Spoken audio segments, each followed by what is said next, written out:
నమస్కారం మౌనిక గారు. నమస్తే. ఓకే, చివరిగా మరి ఏమైనా చెప్దాం అనుకుంటున్నావా మౌనిక?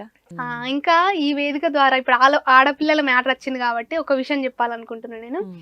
అంటే పేరెంట్స్ ఏం ఆలోచించాలంటే ప్రతి ఆడపిల్లలో ఏదో ఒక శక్తి, ఏదో ఒక టాలెంట్ ఖచ్చితంగా ఉంటుంది. జస్ట్ దాన్ని ఎంకరేజ్ చేయండి చాలు. మీరు డిస్కరేజ్ చేయకపోయినా పర్లేదు కానీ ఓకేనే యాక్సెప్ట్ చేయండి చాలు. ఆడపిల్లలు కూడా పేరెంట్స్ మనల్ని ఎందుకు నమ్మరు? వాళ్ళు చెప్పిన రూట్ లో వెళ్తే వాళ్ళు మనల్ని ఎందుకు రమ్మను? కరెక్ట్, మన వర్క్ ఏంటిది, మనం ఏం చేస్తున్నాము, మనం ఏం అందిస్తున్నాము, ఇదే ధ్యాస ఉండాలి మనకు. అంటే మనము మన పని మనం చేసుకుంటూ ఎదుటి వాళ్ళని ఇన్స్పైర్ చేయాలి. అట్లా ప్రతి ఒక్క పేరెంట్ ఎంకరేజ్ చేస్తే ప్రతి ఒక్క ఆడపిల్ల ఖచ్చితంగా ఒక శక్తిగానే తయారవుతుంది. నాకు అట్లా అనిపిస్తుంది అన్నట్టు.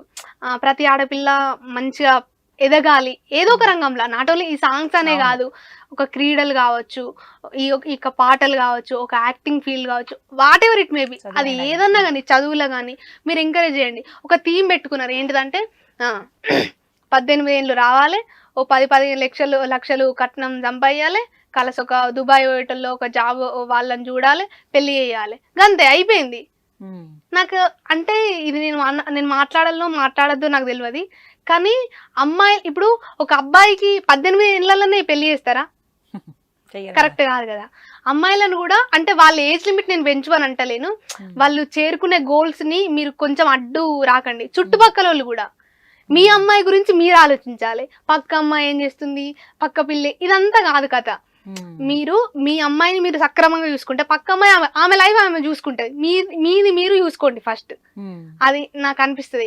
అమ్మాయిలు కూడా మంచిగా తమ టాలెంట్ మీద ఇంట్రెస్ట్ పెట్టి ప్రతి ఒక్కరు ఖచ్చితంగా ఏదో ఒక తన కాళ్ళ మీద తను నిలబడాలి. వచ్చిన అవకాశాన్ని సద్వినియోగం చేసుకోవాలి. ఖచ్చితంగా ఒక పేరెంట్స్ కి ఒక నమ్మకం కలిగించాలి. నేను ఇట్లా చేయగలుగుతా అని వాళ్ళని ఒప్పించాలి, మెప్పించాలి. అవసరమైతే కాలు ముక్కలు ఏమైతుంది, మనల్ని అన్నారు కదా, పక్కలను కూడా మెప్పించాలి. నువ్వు కరెక్ట్ ఉంటే నిన్నెవరు వేలెత్తి పెట్టరు.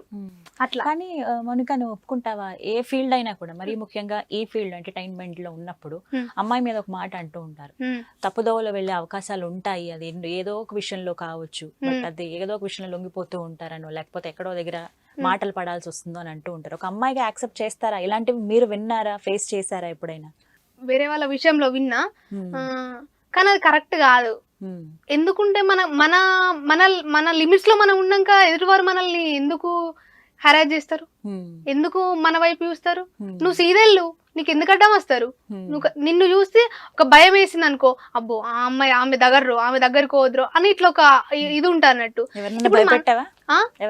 నా దగ్గరకు అట్లా రావు, నన్ను చూస్తేనే అట్లా ఆ ఫీలింగ్స్ రావు. అసలు ఫస్ట్ విషయం ఏంటంటే అమ్మాయి ఒక అమ్మాయి లాగా ఉండాలి. నువ్వు చేసేది ఏంటిది, నువ్వు వాడేది ఏంటిది, నీ వృత్తి ఏంటిది, దాని మీద ఇంట్రెస్ట్ పెట్టు అంతే.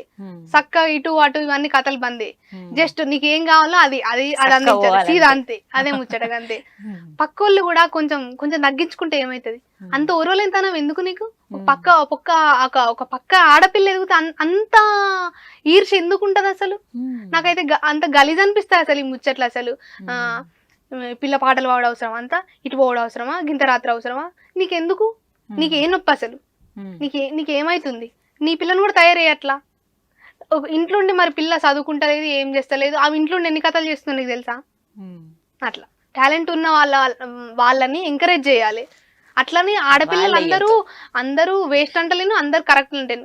కొంతమంది చేయడం వల్ల మంచి ఆడపిల్లలకు కూడా బ్యాడ్ నేమ్ వస్తుంది. వాళ్ళు కొంచెం మారాలి. ఎందుకంటే మంచోళ్ళని నమ్ముకొని మంచి పేరెంట్స్ ఉన్నారు. మిమ్మల్ని చూసి భయపడి వాళ్ళు ఇదవుతున్నారు కదా.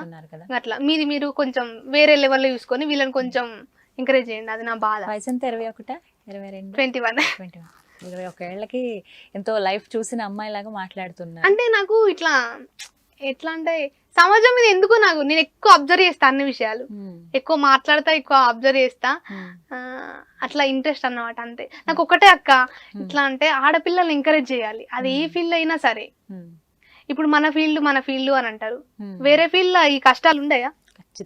వేరే ఫీల్డ్ అంటే నీకు స్క్రీన్ మీద కనిపించినంత మాత్రాన వెనకేమో జరుగుతుంది. నువ్వు చూసినావా, వచ్చి అడగచ్చి చూసినావా? ఒక మాట అనేస్తారా ఏంటంటే ఇప్పుడు ఫర్ ఎగ్జాంపుల్ ఏదైనా ఒక పని చేసామనుకో, ఆ, సో ఇక్కడ కనిపించేది ఒక టాలెంట్ తో ఒక ప్రోగ్రామ్ చేస్తూ ఒక పాట పాడుతూ కనిపిస్తారు. ఆ. సో ఈ అమ్మాయి వెనకాల అలాంటిదా? ఆ. వెనకాల సంగతి ఎందుకు? ఎందుకు స్క్రీన్ మీద కరెక్ట్ గా ప్రెజెంట్ చేస్తున్నారా లేదా? లేదా నీకు వాళ్ళ అలా- వృత్తిని కరెక్ట్ గా చేశారా లేదా? అది- అది కదా పాయింట్. అది విషయం.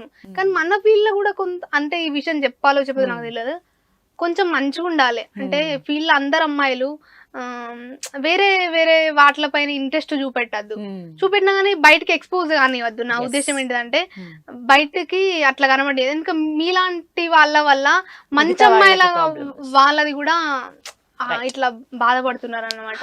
అందుకని ఇలాంటివన్నీ ఉంటాయి ఉంటాయి అట్లా. ఇప్పుడు ఇంత మాట్లాడాక నేను ఇంకొక క్వశ్చన్ అడిగితే తిడతావేమో నన్ను. అడగండి, చెప్తా. నాకు వస్తే ఆన్సర్ వస్తే ఖచ్చితంగా చెప్తా నేను. పెళ్ళి ఎప్పుడు చేసుకుంటారు? నేను ఇంకా నా కళ్ళ మీద నేను నిలబడాలి. అవునా? ఇంకా చాలా టైం ఉందా? ఉంది, మరి చాలా ఇంత టైం ఆలోచించే అమ్మాయికి ఇంకెంత ఆలోచించే అబ్బాయి కావాలి నన్ను ఎంకరేజ్ చేసే వాళ్ళు దొరకాలి ఫస్ట్ కదా. నన్ను ఎంకరేజ్ చేయాలి అట్లా అట్లా. టైం ఉందా? ఇంకా చాలా ఉంది, చాలా టైం ఉంది. చాలా టైం ఉంది. తొందర పడద్దు, అసలే చాలా టైం ఉంది. ఇప్పటికి ఆల్మోస్ట్ నువ్వు 50 ఏళ్ల జీవితాన్ని చూసేసావు. ఇంకో 4 ఏళ్లలో ఈజీగా ఇంకొక 30-40 ఏళ్ళని చూసేస్తావు. కాబట్టి అలా ముద్దురు టెంకిల్ని తీసుకొచ్చి తేవాలి ఇంక నీకు. అంటే వయసులో కాదు, ఆలోచనలో. ఇంకా నాకు లోపల చాలా ఉంటాయి కానీ నేను చెప్పాలా చెప్పద్దా అనేది ఇప్పుడిప్పుడే ఎంట్రీ కొన్ని దాచుకోవాలి. కొన్ని దాచుకోవాలి. ఎందుకు మౌనిక ఎక్కువ ఇంటర్వ్యూస్ ఇవ్వరు? ఇష్టం ఉండదా? ఇబ్బందా? అట్లానే ఏం లేదు, నాకు సింకాయ వాళ్ళు దొరకాలి కదా. నేను అయ్యానా? ఎందుకు అయినట్టు అనిపిస్తుంది. అదృష్టం మామూలు అదృష్టం కాదు. నాకు ఎట్లా అంటే ఇట్లా ఇంటర్వ్యూస్ అంటే ఇట్లా అఫీషియల్ గా మీరు ఇట్లానా అట్లా నచ్చదు నాకు. ఇంటర్వ్యూ అంటే ఏంటిది, జనాలకి మన ఇద్దరి మధ్య ఏంటిదో అది న్యాచురల్ గా తెలియాలి. ఎట్లా అంటే ఒక ఎవరు చూసినా గానీ వాళ్ళకి అర్థమైపోవాలి. ఇట్లా స్టైల్ గా మాట్లాడి నాకు అసలే నచ్చదు అసలు. అట్లా ఒక ముసలి తాత విన్నా కూడా నేను మాట్లాడితే ఆయనకు అర్థం కావాలి. ఫస్ట్ నేను చెప్పే సబ్జెక్ట్ అర్థం కావాలి, చిన్న పిల్లల నుంచి పెద్దవాళ్ళ దాకా. అది యాంకర్ కి సెలబ్రిటీకి ఇద్దరికి మధ్య ఆ కోఆర్డినేషన్ అనేది ఉండాలి. అట్లా నేను ఒక స్టైల్లో మాట్లాడి మీరు ఒక స్టైల్లో మాట్లాడితే వానికి ఏం అర్థం అవుతుంది? అట్లా ఏం అర్థం కాదు. అందుకే ఫస్ట్ మనల్ని మనం అర్థం చేసుకోవాలి. ఫస్ట్ మన ఇద్దరి మధ్య అండర్స్టాండింగ్ ఉంటేనే వాళ్ళకి అర్థం అవుతుంది. ఇప్పుడు మీరు స్టైల్ మీరు చూపెట్టి నా స్టైల్ ఏం చూపెడితే ఆయనకి ఆయన ఏ స్టైల్ అర్థం చేసుకోవాలి. ఇప్పుడు నేను మాట్లాడినా వద్దా? మాట్లాడాలి అట్లా ఏం లేదు.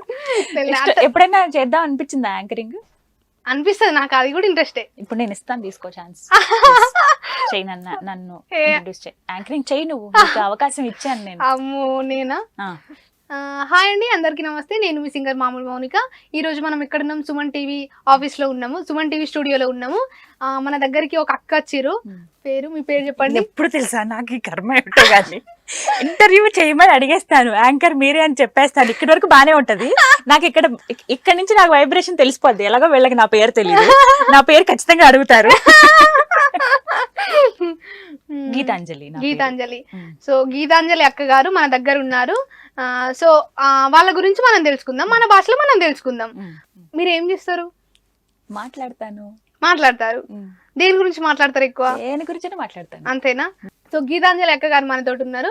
సో తాతయ్యలా ముచ్చట ఏంటంటే గీతాంజలి అక్క మన దగ్గరికి వచ్చింది. ఆమె ఎట్లా మాట్లాడుతుంది, ఏం చేస్తుంది అనేది మనం ఇలా తెలుసుకుందాం. అక్క నమస్తే. మంచిగున్నారా? సూపర్. మీకు తెలంగాణ భాష అంటే ఇష్టమే కదా? చాలా. మా అత్తగారిల్లు. అయితే మీరు అదే మాట్లాడాలి. అది కూడా యూజ్ చేయాలి, మన భాషను బతికించుకోవాలి. అట్లా అయితే ఏం చేస్తారు మీరు? నేను యాంకరింగ్ చేస్తానండి. యాంకరింగ్ అంటే తెలుగులో ఏమంటారు? వ్యాఖ్యాత. అంటే తాత ఏం లేదే, వ్యాఖ్యాత అంటే అక్క మంచిగా ఏమంటారు, ఇట్లా స్టేజ్ల మీద మైక్ పట్టుకొని మాట్లాడతారు కదా, ఆ మాటలన్నీ వచ్చిన సెలబ్రిటీలందరినీ అంటే టాలెంట్ ఉన్న వాళ్ళందరి గురించి మనకి చెప్తుంది అన్నట్టు. సో అందుకే అక్క ఇంత మంచి పొజిషన్ కి వచ్చిర్రు. అక్క గురించి మనం తెలుసుకుందాం ఇవాళ. ఓకేనా? సరేనానే? బాగున్నారా? తాత బాగున్నారు? తాత బాగున్నారు. తిన్నారంట? తాత తిన్నారు. ఏం వేసుకుని తిన్నారు? పప్పు వేసుకుని తిన్నారు. ఓకే. అట్లా బాగుంది యాంకరింగ్. ఎలా అనిపించింది? బాగుంది అన్నారు మా సైడ్. మంచిగా ఉన్నారా అంటారు. యాంకరింగ్ చేయటం ఎలా అనిపించింది? ఇప్పుడు యాంకర్ కదా మీరు ఇప్పటిదాకా, ఆ, సో యాంకరింగ్ ఎలా అనిపించింది? యాంకరింగ్ అంటే కొంచెం ఏం నేను ప్రిపేర్ కాలేదు కదా, అంటే ఇప్పుడే నేను ఇట్లా అయ్యాను, కొంచెం స్క్రిప్ట్ అది ఇది నా సొంతంగా ఇట్లా రాసుకొని చేస్తే- మనకంతా సెపరేట్ ఒక రేంజ్ లో ఉండాలన్నమాట. అంతే. Thank you so much. నమస్తే.